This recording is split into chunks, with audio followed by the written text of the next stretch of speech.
So I kind of got cut off because, of course, I did more than 15 minutes, but I just have two more locations, which is the Patriarch Pond, and is where the hour of sunset on a hot spring day, two citizens appeared in the Patriarch Ponds Park, where they had reached the shade of the linden trees, which were just turning green.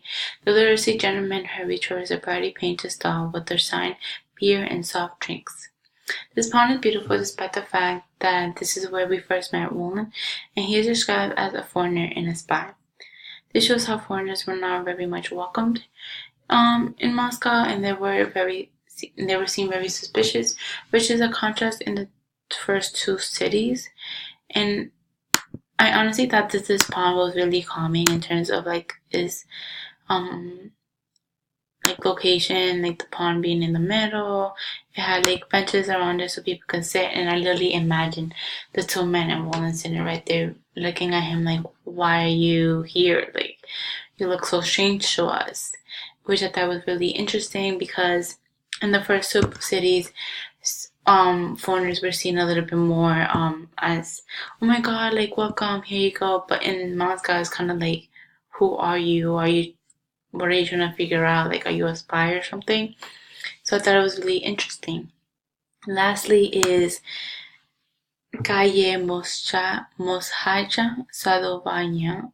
I cannot pronounce that for my life, and I'm so sorry. And it's where Bulgakov lived, which is now open to the public, which is a good, which shows like a good idea of what communal living might have been like during the Soviet Union or the Soviet era. This shows how history plays a big role of how the city is and how we can judge a city without knowing why they are the way they are, or the way the buildings are and the way people are. And yeah. And personally, I am the type of person who sees the good and the beauty of things, even if things are not always beautiful.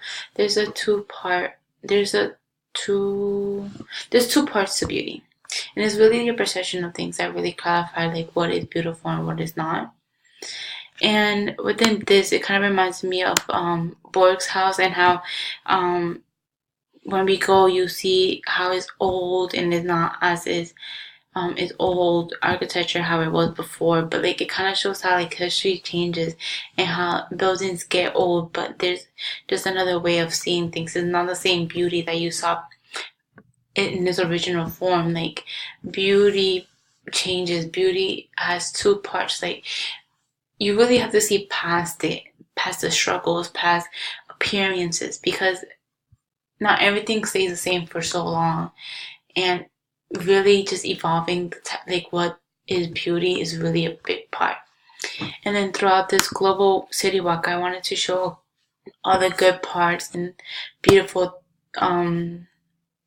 well, let me say the good and the beautiful parts of these three cities, even if the history isn't the best, and these cities have become the biggest touristy areas around. And the question is why, despite its history, um is people like, why is it beautiful? Why is a lot of people going there? And it's really trying to figure out what is beauty and like their clarification of like what is beauty to them. And you really have to consider the history, the people, and what they gone through to really understand what is a city, and to understand like what is really beauty to you.